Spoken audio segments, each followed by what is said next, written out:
va concerner la suite de notre vie. Déjà, nous bénissons Dieu pour le jour que nous sommes aujourd'hui, le 1er juillet. Donc, nous rentrons dans le deuxième semestre de l'année. Nous avons passé 6 mois depuis janvier jusqu'à ce soir.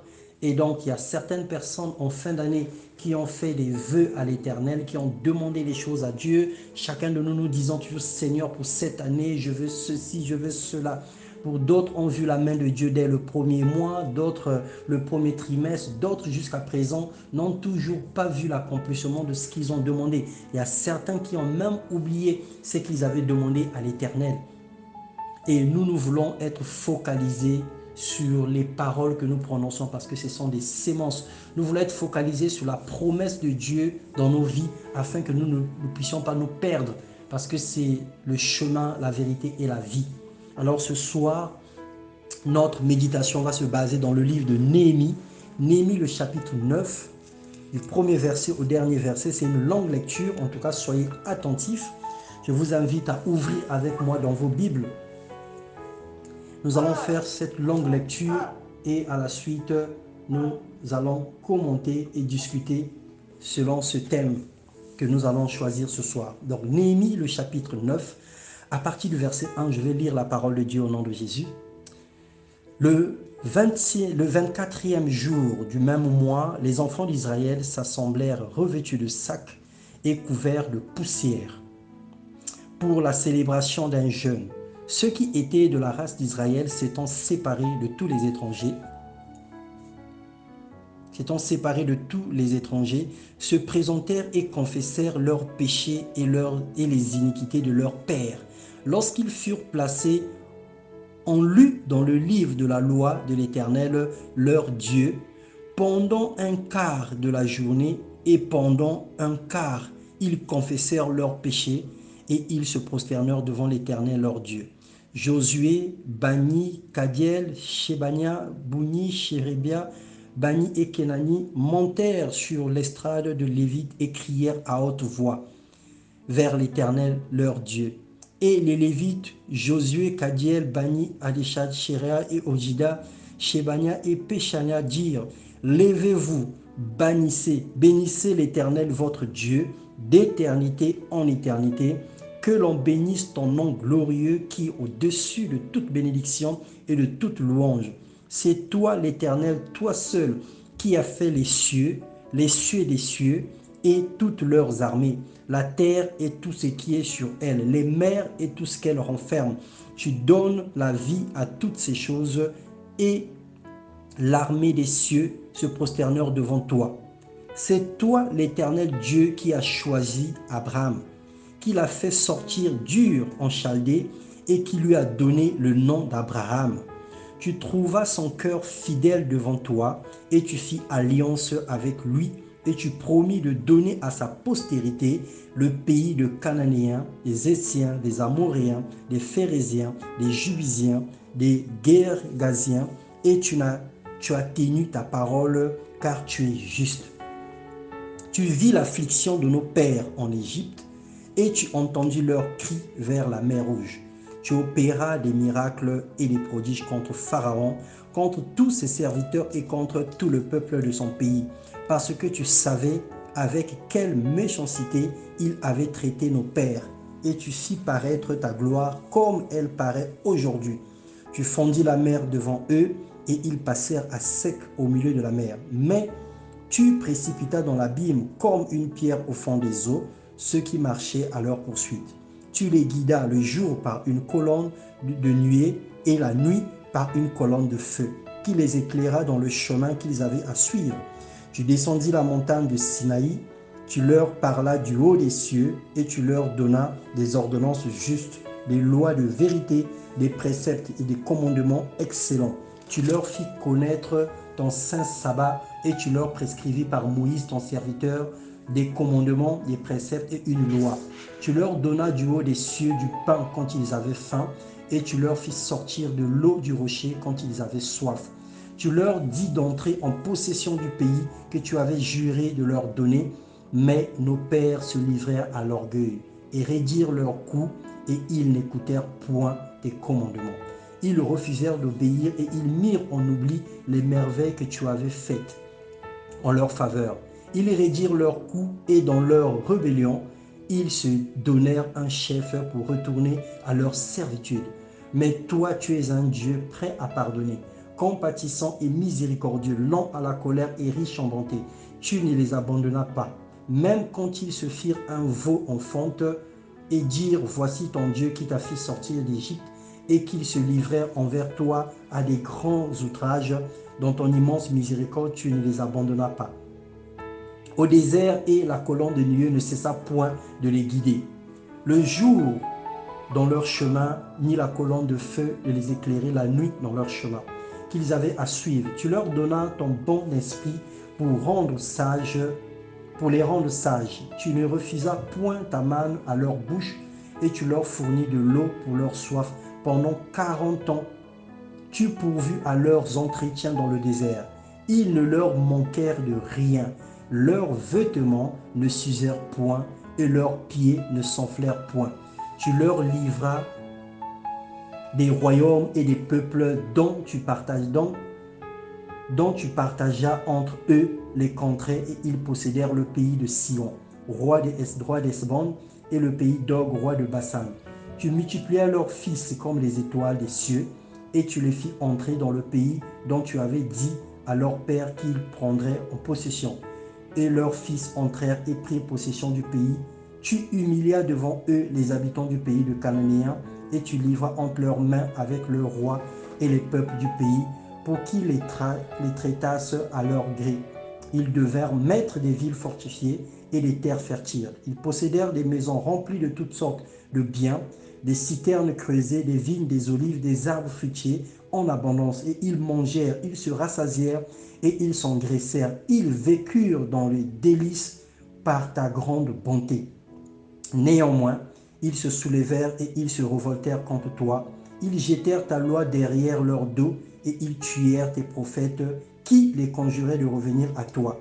Et ils se livrèrent envers toi à des grands outrages. Alors tu les abandonnas entre les mains de leurs ennemis qui les opprimèrent, mais au temps de leur détresse, ils crièrent à toi et toi tu les entendis du haut des cieux. Et dans ta grande miséricorde, tu leur donnas des libérateurs qui les sauvèrent de la main de leurs ennemis. Quand ils eurent du repos, ils recommencèrent à faire le mal devant toi. On va s'arrêter là. Que le Seigneur bénisse sa parole. Alors c'est une longue lecture. Nous nous sommes arrêtés au verset 28, mais nous allons poursuivre les 10 derniers versets jusqu'au verset 38. Alors le thème que nous allons donner à notre message ce soir, c'est l'incrédulité. L'incrédulité qui est définie simplement comme le refus de croire. Alors, qu'est-ce que l'incrédulité peut apporter dans nos vies en tant qu'enfants de Dieu? Nous avons lu dans cette histoire le parcours des enfants d'Israël. Et les enfants d'Israël reflètent aujourd'hui notre vie. Le Seigneur, dans son amour, s'est choisi un peuple, le peuple d'Israël. Ce peuple qu'il a tant aimé, ce peuple qui est le battement de son cœur, qu'il avait promis depuis le déluge, qu'il ne pourra plus jamais détruire le monde par les eaux ni par le feu. Alors le Seigneur, dans son amour, fait de tout son possible pour garder son peuple dans sa présence. Alors, qu'est-ce qui s'est passé dans cette histoire? Lorsque nous voyons dans Genèse, nous repartons dans Genèse 48-49 jusqu'à Genèse 50, nous voyons l'histoire des enfants d'Israël. Il y a eu 7 années de vaches maigres en Égypte et 7 années de vaches grasses. La famine était tellement intense dans le monde de l'époque que le monde entier avait besoin de la nourriture. Et le seul pays en ce moment-là dans le monde qui était la plus grande puissance mondiale, c'était l'Égypte. Et pendant ce temps, il y avait un Hébreu esclave qu'on appelait Joseph qui était en prison. Et lorsqu'il a eu la sagesse divine d'interpréter les songes et d'interpréter le message, le rêve du pharaon, alors on lui fit nommer comme étant intendant des biens de l'Égypte. Il était devenu, si nous faisons l'analogie avec le pouvoir aujourd'hui, il était devenu le premier ministre. Donc c'était Élisabeth Borne de l'époque. Il était premier ministre de l'Égypte et donc c'est lui qui gouvernait, qui bâtissait le plan d'épargne de toute la nourriture de l'Égypte. Alors Jacob envoya ses enfants pour parcourir la terre pour aller chercher la nourriture. Ils sont arrivés en Égypte et ils ont rencontré Joseph. Après un long moment de discours et de distraction, ils se sont rendus compte que Joseph était leur frère. Et Joseph a décidé qu'ils aillent chercher leur père et tout le reste de la famille qui était restée. Donc Jacob est venu rejoindre son fils Joseph en Égypte avec 70 au total de leurs enfants, femmes, neveux, nièces, cousins, tout ce qui était resté des Hébreux, ils étaient 70. Et les 70 sont restés en Égypte pendant plusieurs siècles. Le pharaon était mort, Joseph était mort, Jacob était mort, tous ses frères étaient morts et d'autres générations ont vu le jour. Et ces générations-là ont perdu la connaissance de l'histoire. Comment est-ce que l'Égypte a été sauvée de la famine? Qui était à l'œuvre dans cette situation et qui les avait emmenés dans la victoire? Ils avaient tout oublié, ils ont commencé à faire la guerre aux Hébreux. Alors les 70 qui étaient venus au temps de Joseph se multiplia et il devint un grand peuple. Ils étaient tellement forts, ils étaient oints de Dieu, ils étaient remplis de la puissance de Dieu et de la force divine au point où les Égyptiens commençaient à avoir peur. Mais ce peuple étranger, ils sont tellement forts, un jour ils vont prendre notre place. Alors ils ont décidé de les détruire, de les exterminer, de les décimer. Ils ont commencé à bâtir un plan pour les transformer en esclaves. Alors c'est là que Pharaon a commencé à servir les enfants d'Israël. Et cette souffrance a duré 425 ans. Pendant 425 ans, les enfants d'Israël étaient esclaves en Égypte. Ils étaient forcés aux travaux. Ils étaient là comme dans les chaînes. Leur cri, leur détresse parvint au cœur de l'Éternel. Et Dieu a dit assez, mon peuple a trop souffert, il faut que j'intervienne. C'est là que Dieu va choisir Moïse comme libérateur, un enfant d'Hébreu né en Égypte, jeté dans les eaux, ramassé par la sœur de Pharaon, élevé dans la maison de Pharaon comme Ramsès et dans une rébellion où il avait intervenu pour le compte des enfants d'Israël. Il fut chassé dans le désert et il est revenu 40 ans plus tard comme étant le libérateur des enfants d'Israël. Il s'est présenté à Pharaon pour lui dire « Pharaon, l'Éternel Dieu m'envoie, libère son peuple ». Pharaon a résisté de toutes ses forces et Dieu a frappé l'Égypte de 10 plaies distinctes. Et dont la dernière était fatale et mortelle, il a décidé de tuer tous les premiers-nés des enfants d'Égypte.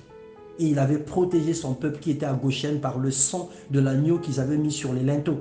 Alors Pharaon décida de les laisser partir. Le pèlerinage a commencé ce jour-là. Ils ont foulé leurs pieds dans le désert. Et ce voyage a duré 40 ans.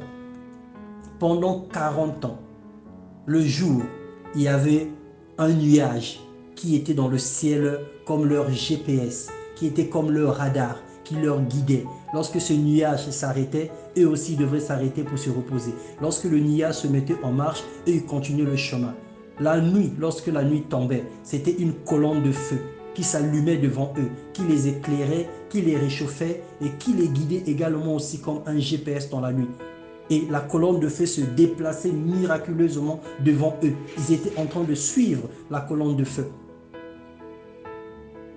Lorsque ils eurent faim, le Seigneur a fait pleuvoir du ciel la manne, qui était un gâteau, la Bible dit, au goût du gâteau de miel. Gâteau de raisin et de miel. Dieu savait que cette nourriture était remplie de protéines, de calcium, de toutes les vitamines nécessaires pour les garder en vie. Mais ils ont refusé de manger toute leur vie la manne. Ils ont pleuré à Dieu. Ils ont demandé de la viande. Dieu fit pleuvoir les cailles, les oiseaux qui avaient aussi un goût exceptionnel qui est venu pour leur nourrir. Lorsqu'ils ont eu soif, Dieu a fait sortir l'eau dans le rocher. Ils ont tellement vécu des merveilles dans le désert. Et quelque part, la Bible souligne que Dieu les entretenait. Leurs habits ne s'usèrent point.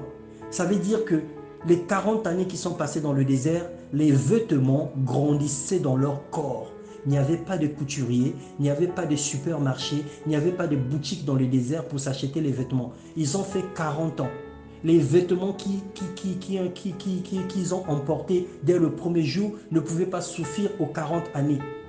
Alors, les mêmes vêtements qu'ils avaient grandissaient avec eux. La même chaussure qu'ils avaient grandissait dans leurs pieds. Ils ne se sont même pas rendus compte de ce miracle. Comment la sandale est en train de grandir avec la personne. Ils n'avaient même pas besoin de se laver. Ils n'avaient pas besoin de faire toutes ces choses parce que le Seigneur était en train de les entretenir. Naturellement, miraculeusement, ils étaient en train d'être entretenus. Ils n'ont même pas perdu les dents. Ils n'ont pas eu des caries dans le désert. Dieu a accompli tellement de grandes choses. Lorsque Pharaon a décidé de les poursuivre, Dieu a ouvert la mer Rouge en deux. Ils ont traversé la mer Rouge à pied sec. Dieu a combattu pour eux. Le Seigneur s'est manifesté de façon incroyable dans leur vie pendant 40 années. Mais ils se sont rebellés plusieurs fois dans le désert, malgré les merveilles de Dieu. Alors Dieu avait décidé d'exterminer une partie de cette race. Les enfants qui sont nés dans le désert, accompagnés par Josué et Caleb, Dieu les a fait rentrer dans la terre promise. Là également, Dieu a opéré. Il a combattu pour eux. Il a menacé les ennemis. Il a chassé ceux qui étaient à Canaan. Il leur a fait posséder les terres. Ils sont venus trouver une terre où il y avait des fruits, où il y avait toute la production était là pour eux. Ils étaient riches, ils étaient bien. Alors cet épisode est passé, ils ont retrouvé la liberté, ils ont été libérés de la captivité de Pharaon, de génération en génération. Ceux qui venaient, ceux qui naissaient ont commencé à oublier leur histoire. Ils ont commencé ce que l'Éternel avait fait dans leur vie. Et ils ont repris de pécher contre l'Éternel, de faire des choses qui ne glorifiaient pas Dieu. Mais à chaque fois qu'ils étaient dans l'erreur, à chaque fois qu'ils étaient dans le péché, l'ennemi les asservissait, l'ennemi les attaquait. Mais lorsqu'ils se rappelaient qu'il y a un Dieu miséricordieux, ils revenaient à Dieu, imploraient Dieu, et le Seigneur, dans son amour riche en bonté, lent à la colère, les pardonnait, les restaurait et les rétablissait. Alors, qu'est-ce que nous voulons tirer de cette histoire ce soir? Quel est le lien entre cette histoire et notre vie aujourd'hui? Aujourd'hui, nous parlons de l'incrédulité. L'incrédulité, c'est le refus de croire. Pour faire simple, c'est le manque de foi. Lorsque nous refusons de croire en Dieu, de croire en ses promesses, nous sommes incrédules. Aujourd'hui, le Seigneur a opéré beaucoup de choses dans nos vies. Certes, il nous manque des choses aujourd'hui. Certes, tu es en train de frôler un divorce. Certes, tu as un mal chronique qui n'est pas encore guéri. Certes, le diagnostic médical aujourd'hui te fait peur. Certes, tu traverses une précarité. Certes, tes comptes bancaires sont séchés. Tu es rempli de dettes. Tu es rempli de situations. Certes, tu es encore célibataire, tu cherches à te marier, mais tu ne trouves pas l'opportunité de trouver une âme sœur ou la personne qui te propose en mariage. Tu fais le tout possible, tu pries, tu jeûnes, mais les choses ne changent pas dans ta vie. C'est vrai. Personne n'en doute. Mais à côté de ça, il y a des choses que l'Éternel a fait dans ta vie. Nous passons plus de temps à nous lamenter pour des choses que nous n'avons pas. Alors que nous oublions la grâce que nous avons déjà d'être appelés enfants de Dieu, la grâce d'être en vie, la grâce d'avoir la respiration. Ce monde a connu un temps où tout était mort. Nous parlons de mars 2020. Nous parlons de mars 2020 à pratiquement novembre 2021. Le monde est sombré dans un moment de Covid-19 où on comptait les morts à la télé. Ça faisait peur tous les jours, on flippait tous les jours. On ne pouvait même pas se serrer la main dans une seule maison. On avait même peur de dormir dans un même lit avec son épouse. On se regardait à distance avec les enfants. Les parents mangeaient à table dans les quatre coins de la maison parce qu'on avait peur de se mettre en contact. Dès qu'un avait la fièvre, un était contaminé, il était isolé dans la même maison, comme si nous étions en prison. Nous avons vu la détresse dans ce monde, mais le Seigneur a intervenu dans nos vies. Nous ne sommes pas meilleurs que ceux qui sont morts pendant ce temps. Nous n'étions pas aussi mieux entretenus que ceux qui sont morts. Nous avons connu des grandes personnalités dans ce monde qui sont tombées pendant le temps de Covid. Nous avons vu le président Macron à 2 ou à 3 reprises être positif. Lui qui est rempli de richesse, de grandeur, de tout ce qu'on veut, qui porte les meilleurs vêtements, les meilleurs parfums, les meilleurs antiseptiques ou quoi qu'il existe dans le monde, qui est le meilleur entretenu, on va dire. Il y a un grand service à son égard. Mais malgré ça, il est quand même tombé malade à 2 ou à 3 reprises, il était positif. Mais toi et moi, certains ont été contaminés, mais nous sommes en vie aujourd'hui. C'est un sujet de louange, c'est un sujet d'exaltation, c'est un sujet d'action de grâce. L'âge que tu as aujourd'hui, il y a des personnes qui n'ont même pas atteint la moitié de ton âge. Aujourd'hui même où nous parlons dans les pédiatries, il y a des enfants qui sont nés cet après-midi qu'on vient de déclarer morts. Il y a des enfants qui sont nés hier qu'on vient de déclarer morts. Il y a des familles aujourd'hui qui sont en pleurs en ce moment. Il y a des foyers qui sont en train d'être divisés. Et sans parler de la désolation que la France connaît en ce moment depuis quelques jours.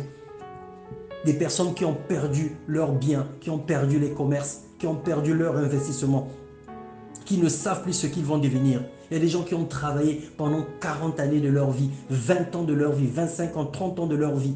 Ils ont épargné, ils ont pris des dettes, contracté des dettes en banque. Ils ont emprunté de l'argent pour monter des entreprises. Mais il a suffi un seul soir où le diable s'est infligé dans les cœurs des jeunes gens et qui se sont levés dans les villes partout, à Marseille, à Paris, à gauche, à droite, qui ont fait des tapages jusqu'à détruire, réduire en cendres le commerce de ces personnes-là, qui sont en larmes aujourd'hui. D'autres préfèrent même se donner la mort parce qu'ils ne savent pas comment est-ce que leur vie va devenir après-demain. Est-ce que les assurances vont rembourser? Est-ce que l'État va contribuer à leur sort? Alors c'est un désastre, c'est un malheur. Mais le Seigneur permet que nous ayons quelquefois de la joie. Le Seigneur permet qu'au milieu de la détresse, que nous puissions voir au moins le bout du tunnel. Même si nous n'avons pas tout ce que nous cherchons, mais nous voyons quand même le bout du tunnel. Alors ça devrait nous donner une opportunité de s'accrocher à Dieu et de lui rendre grâce de tous nos cœurs. Nous ne sommes pas justes parce que nous sommes pieux. Nous ne sommes pas justes parce que nous sommes bien éduqués. Nous ne sommes pas justes parce que nous ne volons pas, nous ne commettons pas l'adultère, parce que nous croyons être meilleurs que les autres. Nous sommes justifiés par la foi. C'est par la grâce de Dieu que nous sommes justifiés. Nous sommes appelés justes et enfants de Dieu par la foi. Si le Seigneur pouvait peser nos actes, si le Seigneur pouvait, comme dans un scalaire, regarder l'état intérieur de tout un chacun de nous, il suffit d'une petite méchanceté, il suffit d'une petite rancœur, du manque de pardon, du manque de tolérance, du manque de clémence, que le Seigneur, d'un revers de main, nous balaie et nous renvoie dans la tombe, ou encore nous fait disparaître de cette terre. Mais Dieu ne compte pas le nombre de nos fautes. Dieu ne compte pas nos erreurs. Il continue à déverser dans nos cœurs par le Saint-Esprit son amour. Il continue à nous soutenir, il continue à nous envoyer sa parole tous les jours pour nous fortifier, pour nous rendre forts. Il continue à nous éclairer le jour par la nuée et la nuit par la colonne de feu qui n'est autre que sa parole, qui vient pour nous ramener sur le droit chemin, qui vient pour nous restaurer, qui vient pour nous montrer le chemin. Mais à côté de ça, nous choisissons d'être incrédules. Nous oublions radicalement tout ce que Dieu fait dans nos vies. Alors si aujourd'hui nous sommes crédules, si nous avons la foi, si nous comptons sur notre Dieu, si nous le mettons à la première place, comme à l'image de Gédéon, nous avons dit que Gédéon était un homme exceptionnel. Gédéon avait fait, comme notre sœur nous a cité hier, il avait accompli pratiquement 7 choses. Je vais le prendre dans l'ordre inverse. Il avait cru que rien n'était impossible à Dieu. Il précédait l'aurore, il priait tous les matins. Il priait plusieurs fois par jour. Gédéon savait donner la place à Dieu. Ça veut dire que dans tout ce qu'il faisait, il mettait Dieu à la première place. Gédéon savait attendre le résultat avant de divulguer l'information. Ça veut dire qu'il était un homme de discrétion. Gédéon savait donner à Dieu. Il savait lui rendre l'offrande. Il savait bâtir les autels. Il savait dire merci à Dieu pour tout ce qu'il faisait. Gédéon était humble. Il se considérait toujours comme petit, malgré que l'ange l'avait appelé vaillant héros. Et Gédéon était plus préoccupé par les problèmes des autres que ses propres problèmes. Il avait le cœur à la difficulté des autres. C'est comme un fardeau que nous pouvons avoir de l'intercession. Le simple fait de prier pour les autres, le simple fait de s'inquiéter pour les autres, de prendre soin de ses enfants, de prendre soin de sa famille, de pardonner le tort des autres. Gédéon savait le faire. Il n'était pas quelqu'un qui pleurnichait toujours sur son sort. Il n'était pas quelqu'un qui cherchait son propre intérêt. Il faut savoir qu'aujourd'hui, l'égocentrisme, c'est ça qui détruit le monde. Chacun veut être meilleur, chacun veut être le plus fort, chacun veut prouver à tout le monde que c'est lui qui est capable et que sans lui, les autres ne peuvent rien. Chacun veut avoir la place de la tête. C'est à peu près le comportement que nous voyons dans les politiciens. Dès qu'il y a une situation, chacun essaie de donner sa voix pour montrer à tout le monde que c'est lui qui est la réponse, c'est lui qui est la solution. Bien-aimés frères et sœurs, la réponse et la solution, ce n'est que Jésus. C'est Jésus seul qui est la réponse et la solution à tout. Nous ne sommes rien, nous ne sommes que des vases inutiles dont le Seigneur décide par sa grâce de nous remplir de temps en temps en fonction de notre obéissance, en fonction de notre violence, en fonction de notre soif que nous avons de Dieu. Plus tu as soif de Dieu, plus le Seigneur te remplit. Dieu n'est pour rien. Dieu n'est pas responsable de tous les malheurs qui arrivent sur la terre. Lorsque nous lisons cette histoire jusqu'à la fin, nous allons nous rendre compte que Néhémie était en train de rappeler à ses frères ce qui s'est passé dans l'ancien temps, ce que leurs grands-parents avaient subi. Lorsqu'ils étaient dans l'obéissance à la parole de Dieu, le Seigneur leur faisait du bien. Et lorsqu'ils se livraient à des choses contre nature, ils étaient abandonnés à eux-mêmes et l'ennemi les asservissait. Alors toutes les situations qu'on rencontre aujourd'hui, tous les problèmes qu'on vit aujourd'hui, pensez-vous que le Seigneur est celui qui désire notre malheur? Pensez-vous que c'est le Seigneur qui est à l'origine de tous les malheurs qui frappent sur la terre? Dieu nous a donné le pouvoir de choisir. Dieu nous a montré le chemin.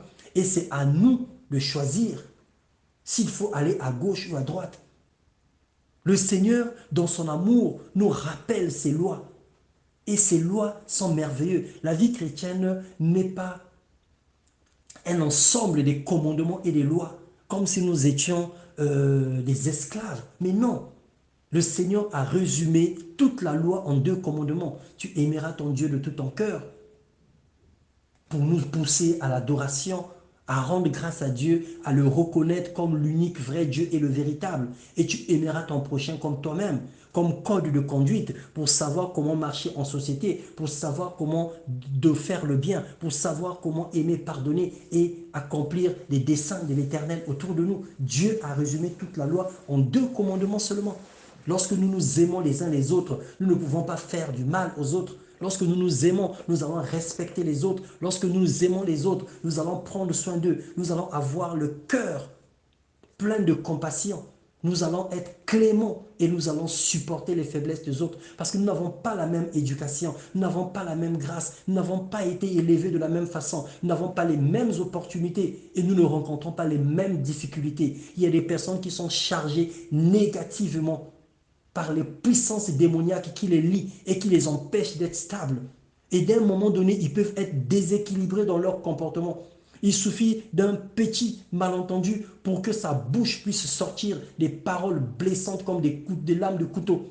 Alors lorsque nous sommes cléments, nous allons regarder ces personnes comme étant des personnes malades. Au lieu de les critiquer, nous aurons de la compassion pour eux. Nous allons chercher à les aider en implorant Dieu pour leur salut. Les aider en les exhortant, en leur portant notre coup de main. Les aider en leur proposant notre aide. Mais si nous n'avons pas le regard de compassion, si nous n'avons pas le regard dans ce sens, nous allons critiquer, nous allons mépriser et nous allons nous lever pour nous défendre. Nous allons nous opposer à ces personnes. Et c'est ça aujourd'hui qui crée les guerres. C'est ça aujourd'hui qui crée la division. Alors que Dieu nous appelle les hommes et les femmes de paix. Nous sommes des havres de paix. Nous avons le rôle d'apporter la lumière dans ce monde. Dieu a fait de nous le sel de la terre. Le sel donne du goût au repas. Le sel donne du goût à la nourriture. Alors nous devons donner le goût partout là où nous sommes. Dans nos quartiers, dans nos familles, dans nos maisons. Nous sommes le sel, nous devons apporter le goût. Lorsque nous sommes là, les gens doivent sentir la paix, les gens doivent sentir honorés, les gens doivent nous consulter parce qu'ils ont besoin des conseils. On doit voir en nous la nature de Dieu, la grandeur et la grâce de Dieu doit se manifester au travers de nous. Et si et seulement si nous sortons de l'incrédule et que nous croyons réellement que Jésus-Christ est mort à la croix pour nous, il a versé son sang pour notre salut, et il nous a justifiés de tout péché. Il a fait de nous ses enfants. Il a fait de nous de peu inférieurs à toi, comme nous le dit le psaume 8. Il nous a couronnés de gloire et de magnificence. De la poussière là où nous étions, Dieu nous a relevés. Du fumier là où nous étions, il nous a soutenus et il nous a fait asseoir avec les grands. Il nous a donné en partage un trône de gloire. Dieu ne nous regarde pas comme nous regardons. Dieu ne nous considère pas comme les hommes nous considèrent. Nous sommes méprisés des hommes, rejetés, abandonnés des hommes, mais aux yeux de Dieu, nous sommes des perles rares. Nous avons du prix à ses yeux. Christ est mort à la croix pour chacun de nous, personnellement. Ce n'est pas un salut collectif, mais c'est un salut personnel. L'œuvre de la croix concerne la vie de tout un chacun de vous. C'est pour ça que chacun de vous a une relation particulière avec Dieu, a une alliance exceptionnelle avec Dieu. Alors toi, avec Dieu, vous formez la majorité. Vous êtes la plus grande force sur la terre. Rien que toi, avec Dieu, vous pouvez exterminer le monde entier. Vous pouvez combattre tous les géants, tous les démons, tous les esprits qui se liguent contre vos familles. Rien que toi, avec Dieu. Parce que Dieu en lui-même suffit pour détruire la terre. Alors toi, quand tu te joins à Dieu, vous devenez la plus grande force qui puisse exister sur la terre. C'est ce que tu es, c'est ce que suis-je, c'est ce que nous sommes par la grâce du Seigneur. Alors nous sommes tellement incrédules, nous avons des yeux bandés, nous ne voyons pas ce que Dieu fait dans nos vies. Nous sommes incapables de réaliser la puissance et la grandeur de Dieu. Dans 1 Roi 17, je crois, ou 19, lorsque le serviteur d'Élisée était en train de craindre parce que les troupes étaient venues les entourer, il a dit à son serviteur, il a dit à Dieu, ouvre les yeux pour qu'il voie. Dieu lui ouvrit les yeux, il a vu que ceux qui étaient avec eux étaient plus nombreux que ceux qui étaient venus leur attaquer. Et Dieu a fait entendre simplement le bruit des chevaux et des cavaliers, et l'ennemi a pris la fuite. Chacun de nous est toujours environné des anges qui nous protègent, qui combattent pour nous les combats visibles et invisibles. Mais il y a une seule chose que Dieu ne peut pas faire. Dieu ne peut pas nous forcer sa volonté. Dieu ne peut pas nous imposer sa parole. Mais Dieu nous propose, Dieu nous envoie sa parole et c'est à nous d'accepter, c'est à nous de choisir, c'est à nous de décider. Dieu ne nous force pas sa volonté. C'est vrai que dans sa souveraineté, il nous sauve de la mort et de beaucoup de situations. Mais en réalité, Dieu est tellement clément, Dieu est tellement bon, il est tellement sympa qu'il nous propose des solutions.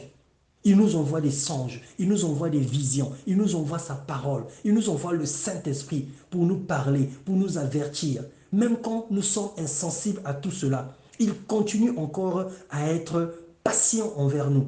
Il nous propose. Alors c'est à toi d'accepter. C'est à toi de prendre par la foi. C'est à toi de marcher par la foi. Le juste vivra par la foi. Si le juste vit par la foi, alors ça veut dire que l'injuste mourra par l'incrédulité. Lorsque tu es juste, tu dois marcher par la foi. Et si tu ne marches pas par la foi, ça veut dire que tu es injuste.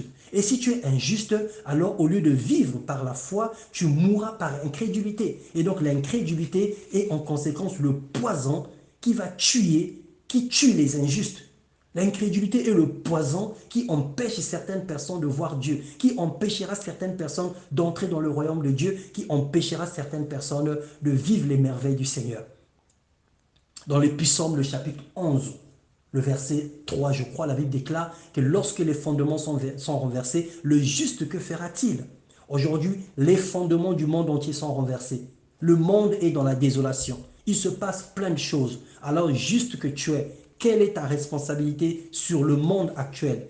Quel est ton rôle à jouer? Qu'est-ce que tu dois faire pour tout ce qui se passe? Tu peux te dire que oui, le monde compte 8 milliards d'habitants. Qui suis-je pour intervenir? Qui suis-je pour porter ma petite voix? Qui suis-je pour lever mon petit doigt? Le Seigneur t'appelle vaillant héros ce soir. Le Seigneur a mis en toi du potentiel. Le Seigneur a mis en toi des capacités spirituelles, physiques, intellectuelles, morales et dans tous les sens. Tu peux dans ta maison, à genoux à côté de ton lit, au bord de ton lit, à genoux dans ta chambre de prière, les mains levées, couché au sol, comme tu veux, en train d'implorer le Seigneur pour le salut de ce pays, pour le salut de l'humanité, pour le salut de ta famille. Le Seigneur du haut du ciel t'entendra.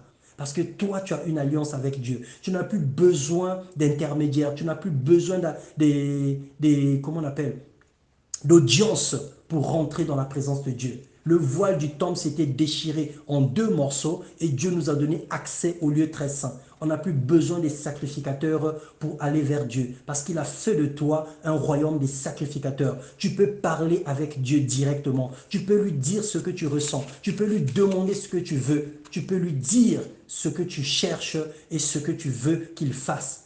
Et si cela rencontre sa volonté, alors le Seigneur te l'accordera. Le salut de ce pays peut venir de ta prière. Le salut de ton mari, de tes enfants, de ta famille peut venir de ta prière. Alors ne te sous-estime pas.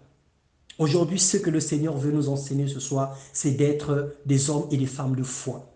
De reconnaître tout ce qu'il a fait dans nos vies. De ne pas oublier nos faibles commencements. De croire qu'il est capable de changer l'histoire de notre vie. Une seconde suffit pour changer l'histoire de notre vie. Souvenez-vous d'Ézéchias.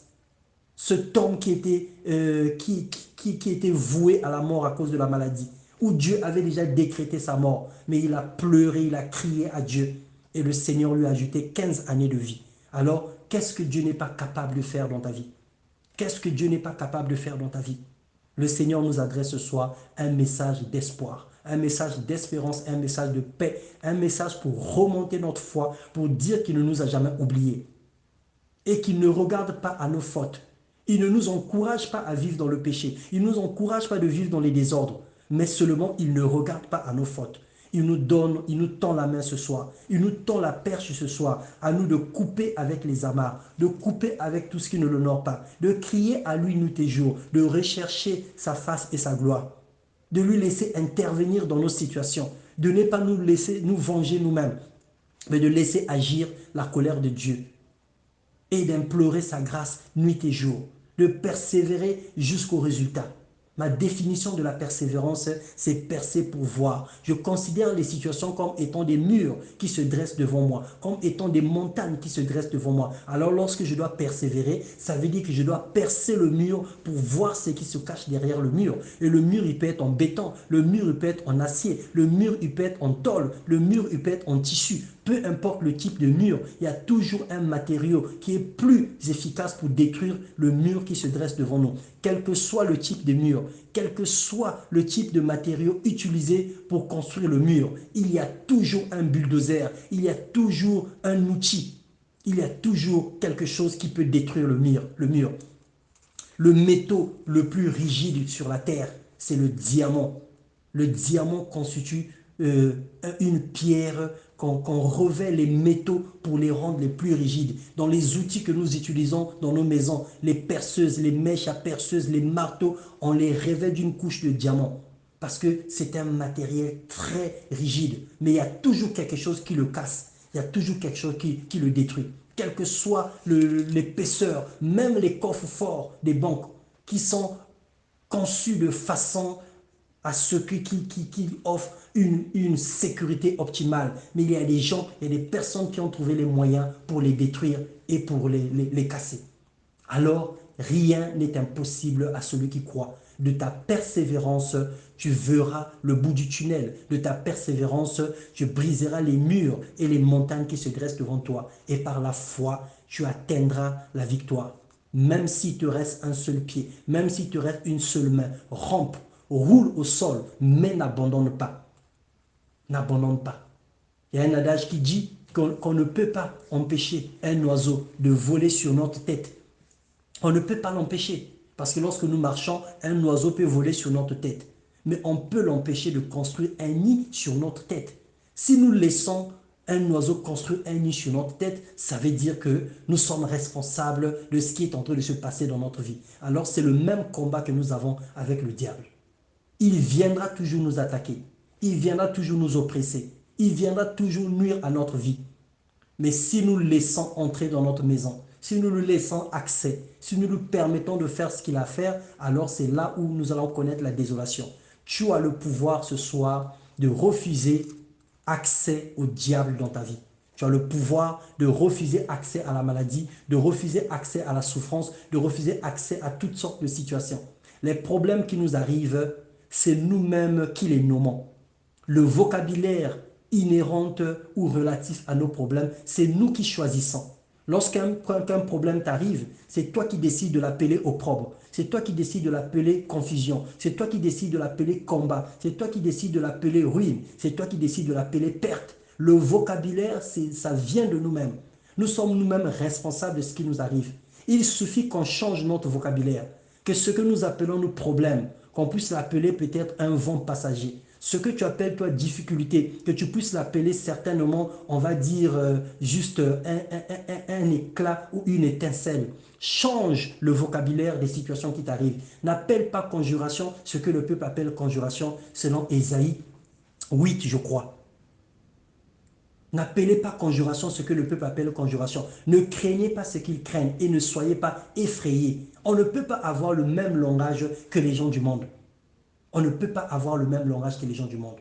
On doit toujours voir les opportunités derrière chaque situation parce que nous avons un papa responsable, un Dieu fort et un Dieu puissant. Alors nous allons nous arrêter par là. Le Seigneur nous parle ce soir de sortir de l'incrédulité, de ne pas douter sur sa parole, de ne pas douter sur ce que Dieu dit, de ne pas douter sur ses promesses, de ne pas oublier également ce qu'il a fait dans nos vies et de continuer à fixer nos regards vers lui, de continuer à regarder vers le Seigneur. Parce qu'il n'est pas un homme pour mentir, ni un fiston pour se repentir. Et en plus de ça, il n'est pas mort, il est vivant et il a tout payé à la croix pour toi et moi. Alors nous allons prier ce soir. Je ne sais pas quelle est la montagne qui se dresse devant toi. Je ne sais pas quelles sont les situations qui nuisent à ta vie aujourd'hui. Quelle est la cause qui te tient à cœur ce soir? Par la foi, tu vas prier le Seigneur. Tu vas demander à Dieu, Seigneur, tu te repens d'abord de ton incrédulité. Tu demandes à Dieu pardon de ce que tu as souvent douté de sa parole, de ce que tu as pris des résolutions par rapport à ta compréhension. Tu as sous-estimé la grâce de Dieu et tu es parti en laissant Dieu de côté. Et après cela, tu lui soumets ta parole. Parce qu'elle lui déclare que recommande ton sort à l'Éternel, mais en lui sa confiance, il agira. Ce soir, nous voulons que le Seigneur puisse agir dans nos vies, qu'il débarrasse de nos cœurs l'incrédulité, qu'il nous ouvre les portes qui sont restées longtemps fermées, qu'il nous guérisse de toutes les maladies, que nous puissions voir sa gloire et que le Saint-Esprit soit à l'œuvre dans nos cœurs. Nous élevons nos voix et nous prions le Seigneur ce soir dans le nom de Jésus-Christ. Alléluia.